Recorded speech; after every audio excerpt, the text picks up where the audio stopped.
아멘. 그래서 우리들을 통하여 하나님의 사랑과 평강이 온 누리에 퍼져나가게 하옵소서. 주님께 경배하오며 예수님의 이름으로 기도드립니다. 아멘. 감사합니다. 우리 하나님 말씀 보시겠습니다. 누가복음 1장입니다. 하나님 말씀 누가복음 1장. 누가복음 1장이에요.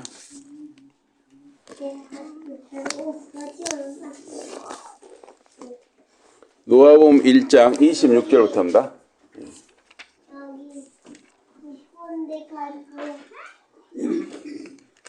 누가복음 1장 26절부터. 예.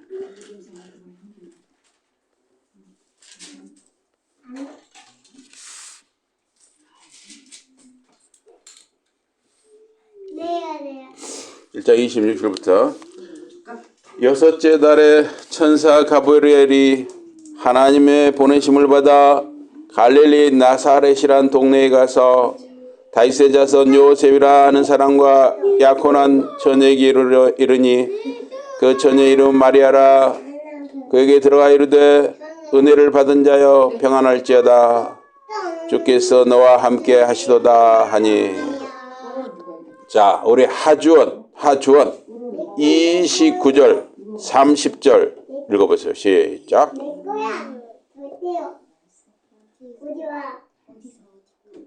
29, 30. 처녀가 그 말을 듣고 놀라니라. 인사가 없지요 하미가 생각하니 천사가 이르되 마리아여 무서워하지 말라. 내가 하나님께 은혜를 받았느니라. 잘했어요. 제가 한 절 여러분 한 절 교독합니다. 보라 내가 잉태하여 아들을 낳으리니 그 이름을 예수라 하라. 그가 큰 자가 되고 지극히 높으신 이의 아들이라 일컬어질 것이요 주 하나님께서 그 조상 다윗의 왕위를 그에게 주시리니 영원히 야곱의 집을 왕으로 다스리실 것이며 그 나라가 무궁하리라. 마리아가 천사에게 말하되 나는 남자를 알지 못하니 어찌 일이 있으리까. 천사가 대답하여 이르되 성령이 내게 임하시고 지극히 높으신 이의 능력이 너를 덮으시리니 이름으로 나실 바 거룩한 이는 하나님의 아들이라 일컬어지리라. 보라 내 친족 엘리사벳도 늙어서 아들을 배었느니라.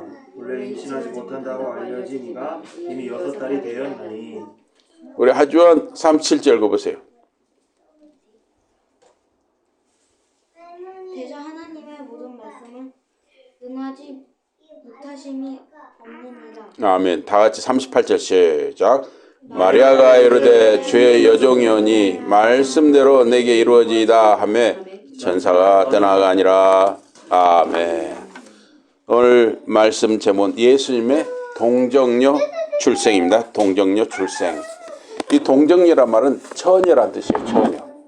예, 남자와 아직 잠자리를 하지 아니한 처녀를 동정녀라 그럽니다. 오늘 12월 25일 성탄절입니다.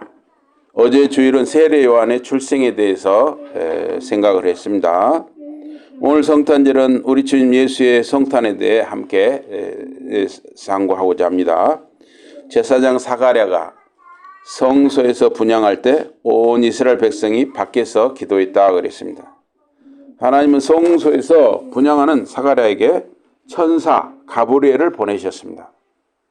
나이 많은 제사장 사가랴와 엘리사벳 부부에게 요한이란 이름의 아들을 주실 것을 알리셨습니다.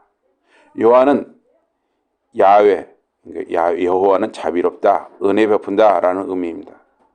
하나님은 요한의 출생을 통해 절망에 빠진 이스라엘에 은혜 베푸실 것을 알리셨습니다. 사가랴에게 복된 소식을 전했던 천사 가브리엘은 6개월 만에 갈릴리 나사렛의 마리아에게 하나님의 보내심을 받았습니다. 예, 거기 제 밴드에 또 블로그가 있으니까 참조하십시오. 거기 지도라든가 이런 것 사진이 나와 있습니다. 예. 나사렛은 레바논 산맥 맨 남쪽 경사진 곳에 있는 고장입니다. 거기 나사렛 사진이랑 다 나와 있어요. 에스드라엘론의 기름진 평원 북쪽 끝 동네, 그것이 나사렛입니다. 나사렛 동쪽 약 24km 거리에 갈릴리 바다가 있고 서쪽 35km 거리에 지중해 바다가 있습니다. 예. 그래서 이 나사렛이라는 동네는 갈릴리 바다와 갈릴리 호수와 지중해 바다의 중간쯤에 있습니다. 그래서 이곳 나사렛을 마태는 이방의 갈릴리라 그랬어요. 이방인들이 많이 살았기 때문입니다. 이 요한을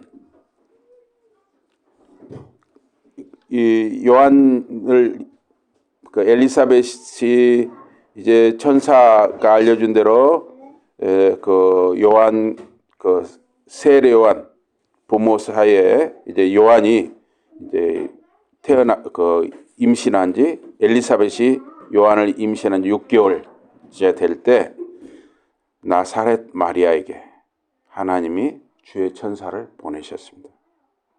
그래서 세례 요한의 출생과 마리아에게 일어나는 일이 서로 연결됐다는 것을 성경은 이렇게 기록을 하고 있는 것입니다.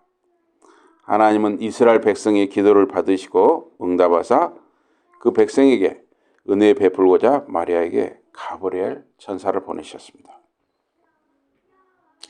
마리아는 처녀로서 다윗 자손 요셉과 정혼했어요. 우리 말로는 이 약혼하고 비슷한 말로 보면 되겠어요. 그런데 유대 사회에서는 정혼은 결혼 예식을 아직 치르지 않고 부부 관계를 맺지 않았지만 두 남녀의 특별한 법적 관계를 성립케 하는 것입니다. 그래서 만일 정혼 후 이 약혼 후 다른 남자나 여자와 관계를 맺으면 이미 결혼한 사람들이 범하는 간통죄처럼 처벌을 했습니다. 그러니까 지금 우리나라에서 이렇게 이제 그 헌법재판소 통해서 이렇게 이제 간통죄 이제 우리나라에서는 폐지가 됐지만은 그건 성경적인 건 아니에요. 그래서 세상 법에서는 그럼 도덕성의 기준이 낮아져 버린 거죠. 세상 법에서. 그러나 역시 여전히 교회법 또 성경에서는 이 간통죄가 있는 거죠. 예. 그래서 제7계명에 간음하지 말라 했죠. 우리는 다 예수님을 믿는 하나님을 믿는 사람들이기 때문에 다 우리 간통죄라든지 교회법의 다스림을 받는 것입니다. 그래서 이스라엘에서 이 정혼 관계는 결혼 관계와 같은 법적 구속력을 가졌습니다. 정혼 후 약 1년 뒤에 신랑이 신부를 신랑 집으로 데려와서 결혼하여 살게 됩니다. 1년 동안 이제 신랑 신부가 살 집과 살림을 이제 신랑 집에서 준비를 하는 거죠. 그래서 아내를 데려오는 것입니다. 그래서 마리아가 다윗 자손 요셉과 정혼 상태라는 것은 앞으로 마리아에게 태어날 아이는 다윗의 자손 요셉처럼 다윗 집안에서 다윗 혈통에서 난 자로 보는 근거가 되었던 것입니다. 다윗 자손은 메시아의 대명사, 그러니까 메시아란 뜻이에요. 다윗 자손이. 그래서 공관복음, 마태복음이나 마가복음, 누가복음에 다윗 자손이란 말이 자주 나옵니다. 마태복음 1장이나 누가복음 3장 족보에서 요셉을 다윗의 자손이라고 그럽니다. 가브리엘 천사는 마리아에게 은혜를 받은 자여 평안하라. 주께서 너와 함께 하신다. 이렇게 마리아에게 말을 했습니다. 마리아는 이 가브리엘 천사의 이 말을 듣고 놀라서 당황해서 어찌하여 이런 인사를 내게 하는가 이렇게 생각하면서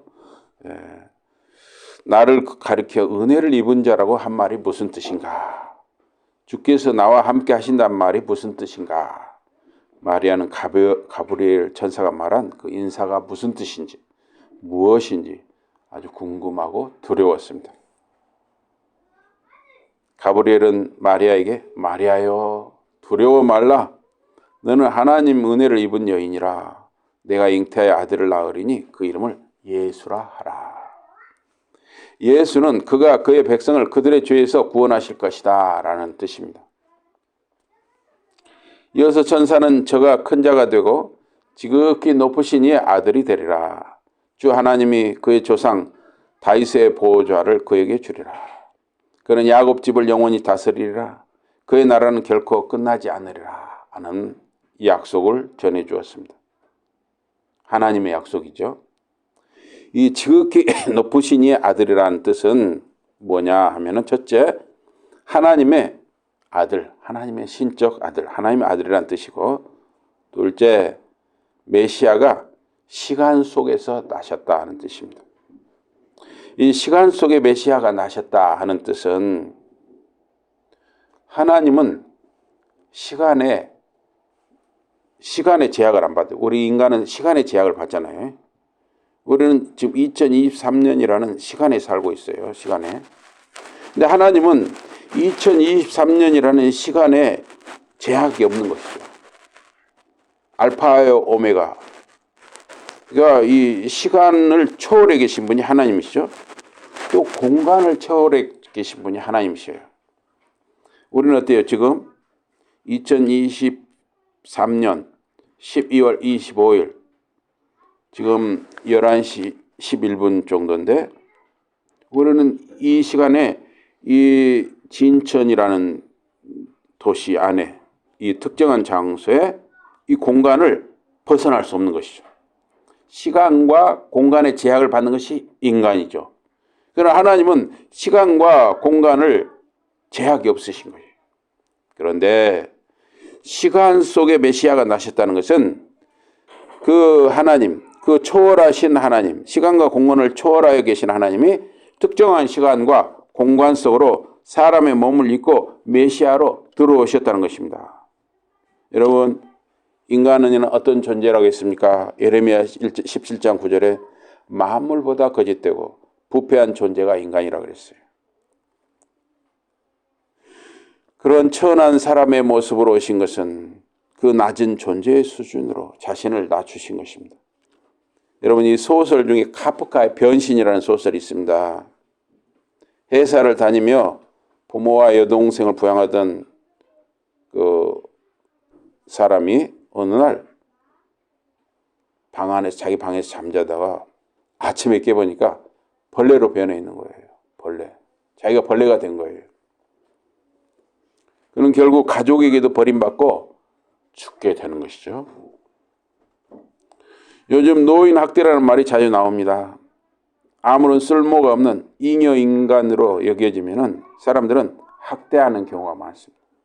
요새 회사도 참 부려먹을 만큼 부려먹고 필요 없다 싶으면 가차없이 자르죠. 매정하죠. 그러나 예수 그리스도를 주님으로 믿는 가족 안에서 그런 일은 없어야 하는 것이죠. 그래도 어떤 가정, 지구촌 전체적으로 보면 어떤 가정은 태어날 아이가 장애를 가졌다는 것을 미리 알고도 포기하지 않고 출산해서 평생 우리 주님을 대하는 것처럼 잘 돌보며 사는 가정도 여러 가정 있습니다. 많지는 않지만 여러 가정이 있어요. 그러한 일은 참으로 자기 희생, 헌신, 주님의 은혜가 있어야 가능한 일입니다. 예수님께서는 사람의 몸을 입고 오셨고 결국 사람들에게 모함을 받고 십자가에 죽으셨습니다. 인간의 죄와 허물대로 행동하는 그들에게 자신을 주셨지만 그 고난과 십자가를 통해서 주님을 믿는 인간에게 구원의 길을 여셨습니다. 인자 예수님의 이 메시아 권리는 첫째, 야훼 하나님, 여호와 하나님이 그 인자 예수님의 조상 다윗의 보좌를 예수님에게 주신 것입니다. 둘째, 야곱 집, 즉 택한 백성 혹은 교회를 예수님이 영원히 다스리게 하셨습니다. 그래서 예수님이 교회의 머리가 되시는 것이죠. 셋째, 그의 나라, 즉 하나님의 나라는 영원하다는 것입니다. 이 지극히 높으신이라는 이 호칭은 구약과 신약 공이 하나님께 대해 사용되는 말입니다. 이 보좌는 구약에서 다윗의 자손에게 약속된 것입니다. 그래서 그의 조상 다윗이란 말은 마리아 남편 요셉이 다윗의 자손이라는 것입니다. 마리아는 요셉과 정혼하여 아직 결혼식은 하지 않았고 부부 관계를 맺지 않았지만 이미 유대 사회에서 법적 부부로 정해진 것입니다.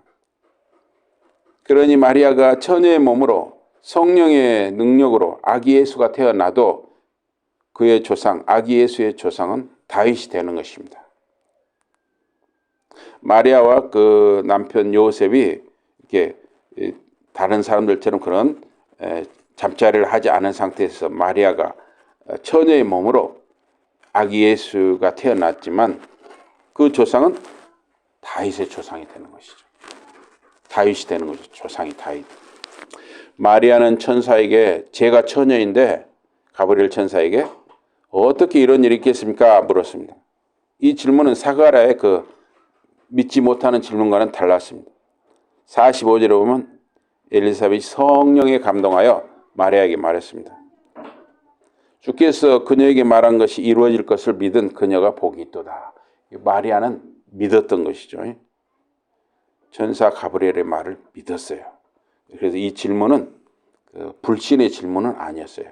어떤 놀라움, 이런 경의에 찬 질문이라고 할 수 있습니다. 그래서 마리아의 질문에 천사가 답을 했습니다. 성령께서 내게 임할 것이고 지극히 높으신 이의 능력이 내게 비치리라.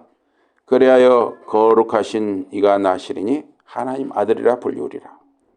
내 친척 엘리사벳도 나이 많으나 아기를 가졌으니 아기를 가질 수 없던 그녀가 임신 6개월째니라 하나님께 불가능한 것은 없도다. 이 엘리사벳도 굉장히 나이가, 엘리사벳과 사가랴도 나이가 많은 사람들이었어요. 이게 아브라함과 사라처럼. 그런데 하나님께서 은혜로 아기를 갖게 하신 거죠. 그러니까 처녀 마리아를 통해서도 처녀의 몸이지만 하나님의 능력으로 아기를 주실 수 있다는 것이죠. 이에 마리아가 답했습니다. 주의 종이오니 말씀대로 내게 이루어지이다. 그러자 그 천사가 그녀를 떠나갔습니다. 엘리사벳이 마리아와 친척 관계인데 구체적으로 어떤 관계인지 알 수는 없습니다. 사촌가인지 육촌가인지 모릅니다. 그런데 누가복음 1장 56절에 보면 그런데 마리아가 엘리사벳 집을 방문해서 3개월 동안 함께 지냈다 그랬습니다.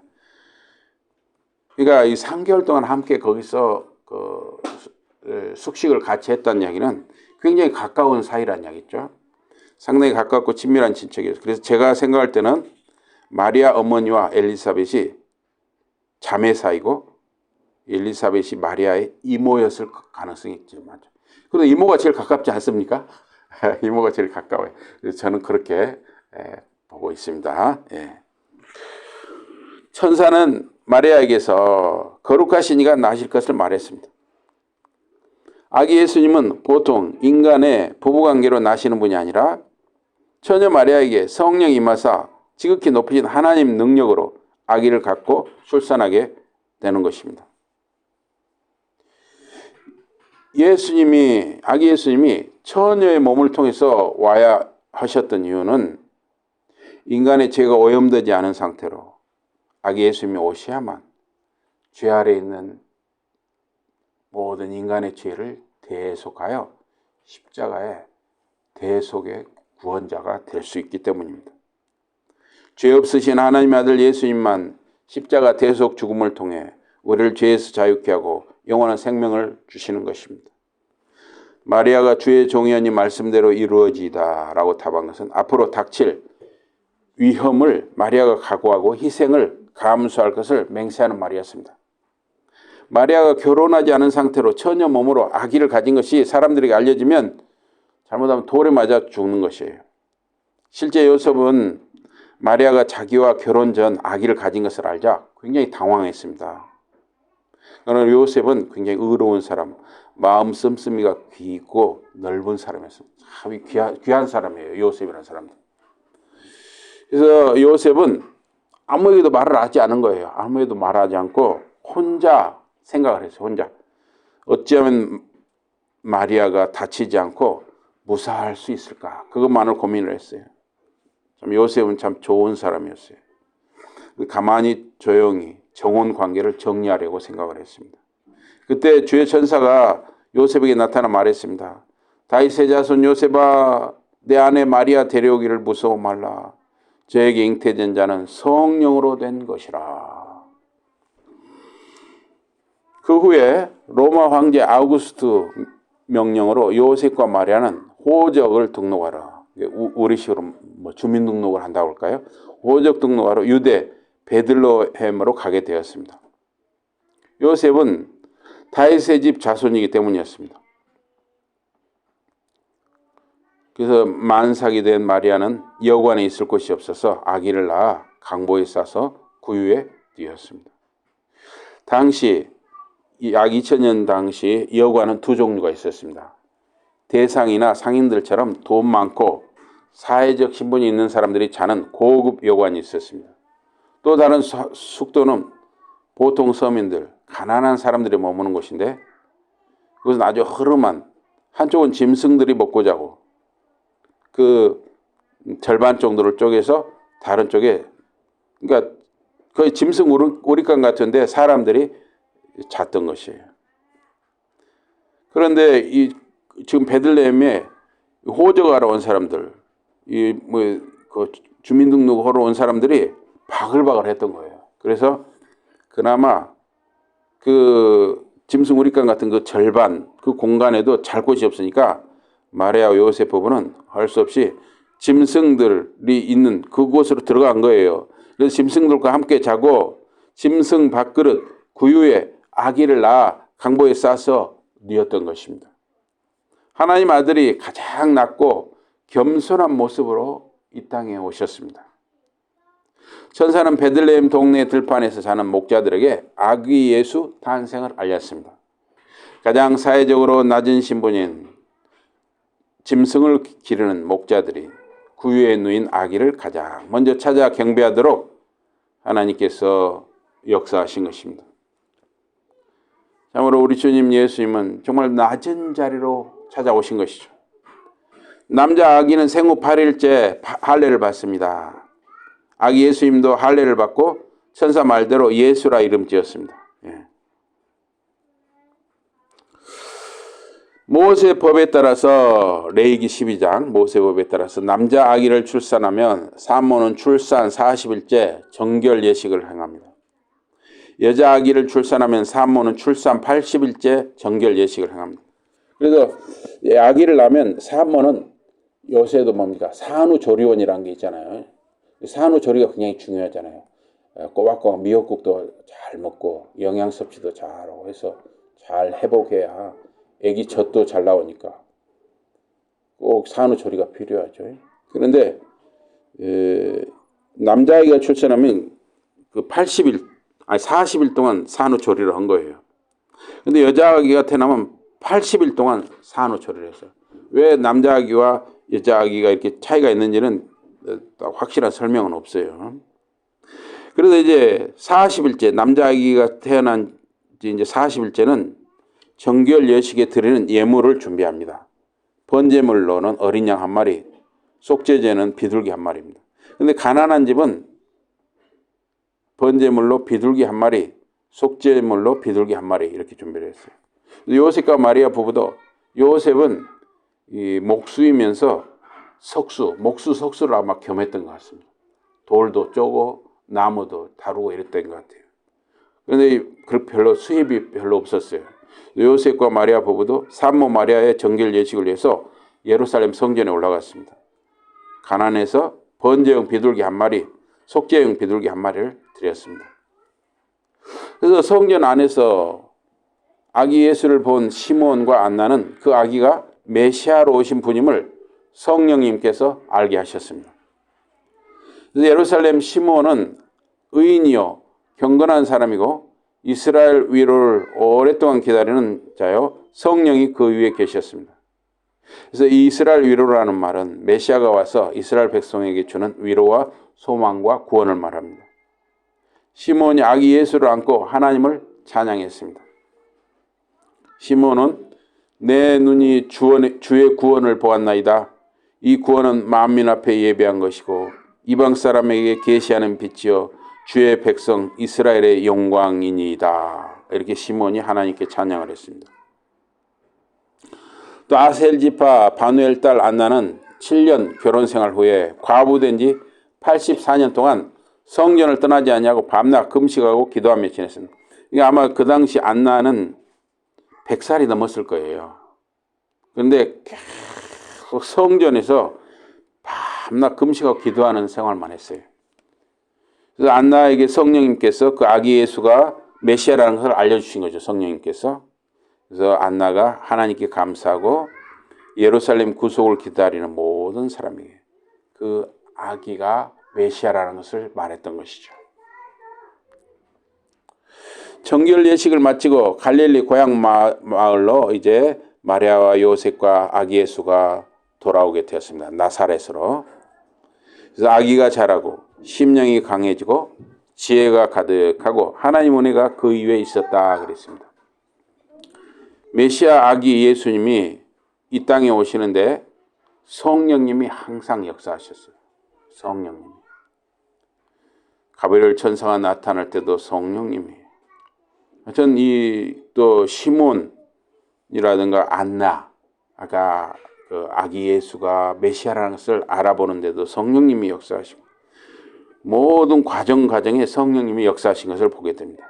오늘날도 아무에게나 성령님이 역사하는 게 아니라 말씀과 기도, 예배를 사모하는 성도에게 성령님이 함께 하시고 은혜를 주시는 것입니다. 성령님은 성도를 위해 간구하는 분이에요. 로마서 8장 27절. 그래서 하나님을 사랑하는 자, 그 뜻대로 부르심 받은 자들을 통해 모든 것이 합력하여 선을 이루게 하시는 우리 하나님이십니다.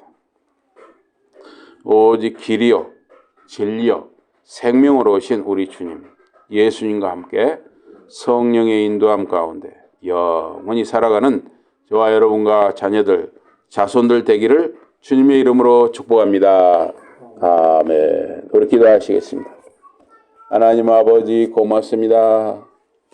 참으로 이렇게 우리의 주님으로 우리의 메시아로 아기 예수님을 이 땅에 낮고 천한 자리로 보내주신 것을 감사합니다.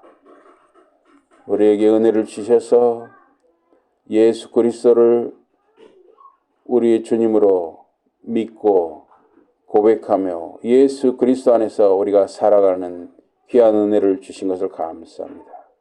참으로 저희들과 저희들의 자녀들, 자손들이 다 예수 그리스도 안에서 살아가게 하시고 풍성한 열매, 영적으로 육적으로 풍성한 열매를 맺게 하시고 열매를 누릴 뿐만 아니라 다른 사람들에게 그 열매를 나누며 사는 저희들과 자녀들, 자손들이 다 되게 하여 주시옵소서. 예수 이름으로 감사 기도드리옵나이다. 아멘.